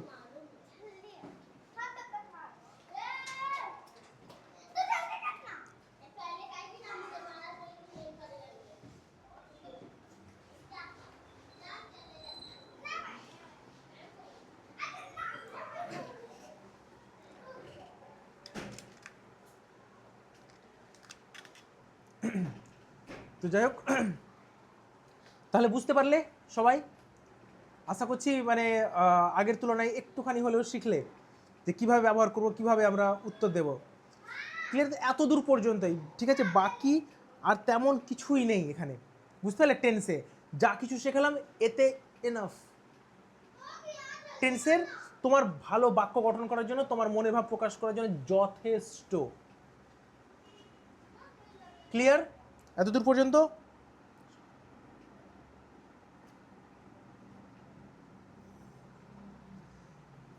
এবারে দেখো এখানে কি আছে, যে কোনো বর্ণনা শুরু করার জন্য টেন্সের ভূমিকা সবচেয়ে বেশি, তাই না? এবারে ধর তুমি কোনো ফ্যাক্ট বলবে, সেখানে ফ্যাক্ট মানে ধরো কোনো স্থান, কোনো ব্যক্তি বা সমস্যা নিয়ে তুমি লিখছো, তখন সেটা কি হবে? Present indefinite tense. যেমন ধরো global warming winning poses a serious threat to our planet. এটা কি হচ্ছে? কোনো একটা সমস্যা নিয়ে লিখছো, তার মানে কি প্রেজেন্ট ইনডেফিনিট দিয়ে লিখবে। দেখো প্রেজেন্ট ইনডেফিনিট ব্যবহার করেছি। কোনো একটা ফ্যাক্ট যখন বলছো তখন। এবার তুমি ধরো কোনো স্মৃতিচারণ করছো, ন্যারেট করছো কোনো কিছু, বর্ণনা করছো কোনো কিছু, তখন কি হচ্ছে? ভ্রমণ কাহিনী তোমাকে লিখতে দিয়েছে, তখন সেটা পাস্ট ইনডেফিনিট বা পাস্ট কন্টিনিউয়াসে লিখতে হবে। এখানে দেখো the sun was setting, continuous tense. The sun was setting, continuous tense.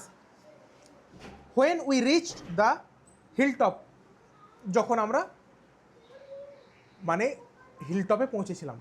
তাহলে প্রেজেন্ট, সরি, যখন তুমি কোনো সত্য ঘটনা বর্ণনা করছো বা রিয়েল ফ্যাক্ট বর্ণনা করছো, তখন সেখানে তুমি প্রেজেন্ট টেন্স, তাই না? প্রেজেন্ট ইনডেফিনিট আর পাস্ট কন্টিনিউয়াস আর পাস্ট ইনডেফিনিট ইউজ করছো যখন কোনো একটা বর্ণনা দিচ্ছ কোনো একটা ঘটনার।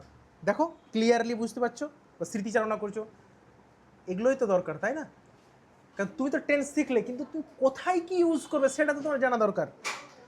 এরপরে দেখো কিছু ডেসক্রিপটিভ রাইটিংয়ে কোনো পরিবর্তনের কথা বলতে গেলে পারফেক্ট টেন্স। যেমন ধরো আগে তুমি কি লিখতে? আগে তুমি ধরো লিখতে যে technology changed our life, technology changed our life, তুমি এটা আগে লিখতে। কিন্তু এখন তুমি কি লিখবে? Technology has revolutionised the way we communicate. আগে বলতে যে টেকনোলজি আমাদের জীবনকে পরিবর্তন করে দিয়েছে, আর এখন তুমি বলছো যে টেকনোলজি মানে রিভলিউশন মানে হচ্ছে বিবর্তন ঘটিয়ে দিয়েছে কিভাবে আমরা আমাদের জীবনটাকে মানে আমরা কিভাবে কমিউনিকেশন করব, এই ব্যাপারটাকে একদম পুরো রিভলিউশন করে দিয়েছে। তাহলে এটা বাকিদের তুলনায় আলাদা হয়ে গেল না? তুমি পারফেক্টলি ইউজ করলে। ক্লিয়ার এত দূর পর্যন্ত আশা করছি? এরপর দেখো ইউজ টু আর উডের ব্যবহার তোমাদের আগে একটুখানি আগেই বললাম, কেমন? তারপরে দেখো পারফেক্ট টেন্স, এটা কি বলতো? দুটো ঘটনা, এই যে ধরো বললাম রিপোর্টের ক্ষেত্রে দুটো ঘটনা যখন ঘটবে, তোমাদের একটু আগে বললাম যে একটা ঘটনাকে আগের যে ঘটনাটা ঘটে গেছে সেটাকে পাস্ট পারফেক্ট করবে, একদম পুরো এই জায়গাটা দেখে নেবে। আর ফিউচার প্রেডিকশন করার জন্য ফিউচার ইনডেফিনিট আর ফিউচার কন্টিনিউয়াস ইউজ করবে। ক্লিয়ার? যেমন ধরো এরকম ধরনের আছে যে ইফ উই ডোন্ট অ্যাক্ট নাও, ধরো কোনো একটা ধরো গাছ কাটা নিয়ে ধরো এসছে বা বৃক্ষরোপণ নিয়ে এসছে, তখন তুমি কি লিখছো? শেষে তুমি যে উপসংহারে লিখবে না, তখন তুমি লিখবে ইফ উই ডোন্ট অ্যাক্ট নাও, যদি আমরা এখন কোনো রকম কাজ বা প্রতিক্রিয়া না করি, উই উইল বি ফেসিং, আমরা ফেস করব, উই উইল বি ফেসিং, দেখছো? Dire consequences in the coming years, যদি আমরা এখন অ্যাক্ট না করি তাহলে ভবিষ্যতে মানে সুদূর ভবিষ্যতে আমরা দারুণ সমস্যার সম্মুখীন হব। এই ধরনের বক্তব্য আমরা তো লিখতে চাই পরীক্ষায়, কি তাই তো না? এই যে সুন্দর শব্দগুলো, এবার তুমি এটা কি বলো তো, এই বাক্যটাই যদি তুমি মুখস্থ করে রেখে দাও, সেখানে হয়তো এমন একটা লেখা এলো যেখানে হয়তো দুর্নীতি নিয়ে এলো, তাহলে তুমি লিখবে কি? লিখবে যে if we don't act now we will be facing dire consequences in the coming years.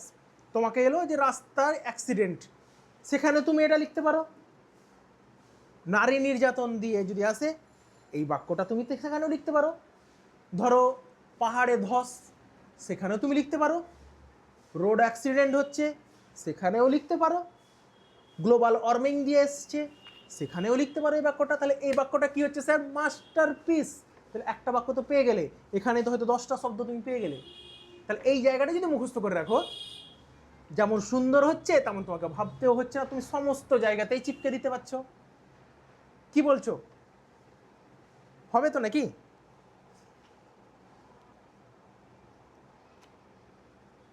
বেশ, তাহলে আর তেমন কিছু নেই। এরপরে আমি তোমাদের কিছু নোটস দিয়ে দেবো, ঠিক আছে? এর ওপরে আরও মানে একটা নোটস, মানে এই নোটসটা তো দিবই, আরও নোটস তোমাদের দিয়ে দেবো, সেগুলো ভালো করে পড়ে নেবে, ঠিক আছে? মানে তোমাদের পুরো টেন্সের কনসেপ্টটা একদম পুরো ক্লিয়ার করে দেবে। তাহলে আশা করছি ভালো লেগেছে। এরপর দিন আমরা সেন্টেন্সের স্ট্রাকচারটা খুব ভালো মতো শিখব, কারণ এরপরের স্টেপটা হচ্ছে সেন্টেন্সের স্ট্রাকচার। মানে টেন্স যদি ব্যাকবোন হয়, তাহলে টেন্স যদি শির দ্বারা হয় এবং হাড় হয় বা কঙ্কাল হয় কোনো একটা কম্পোজিশনের, তাহলে এরপরে কি করতে হবে? মাংস লাগাতে হবে, তাই না? তাহলে সেই মাংসটা হচ্ছে সেন্টেন্সের স্ট্রাকচার। তারপরে এরপরের দিন আমরা কি করব? কম্পোজিশনে মাংস দেব। ক্লিয়ার?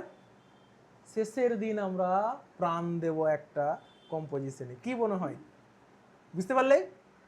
কি সব খুশি তো? শিখতে পারছো? কারো কোনো বক্তব্য শেষ মুহূর্তে? স্যার মানে নেক্সট দিন স্যার সিম্পল কমপ্লেক্স কম্পাউন্ডটা করাবেন তো? শুধু সিম্পল কমপ্লেক্স কম্পাউন্ড না, অনেক কিছু আছে। এটা তো জাস্ট একটা মানে ছোট্ট জায়গা। সিম্পল কমপ্লেক্স কম্পাউন্ড আছে, তারপরে তোমার মানে অ্যাসার্টিভ সেন্টেন্স, অপটেটিভ সেন্টেন্স ইত্যাদি যে সেন্টেন্সগুলো আছে, পজিটিভ সেন্টেন্স আছে, নেগেটিভ সেন্টেন্স আছে, তারপরে ধরো ইন্টারোগেটিভ সেন্টেন্স আছে, তারপরে আছে না? তাহলে এই জিনিসগুলো তো তোমাকে শিখতে হবে। সেন্টেন্সের এত ভ্যারাইটি, ক্লজগুলো শিখতে হবে তোমাকে, কি কি ক্লজ আছে, বুঝতে পারছো তো? মানে তুমি যদি সিম্পল কমপ্লেক্স কম্পাউন্ডটা দেখো, তাহলে এই সিম্পল কমপ্লেক্স কম্পাউন্ডটা হচ্ছে শুধুমাত্র একটা মানে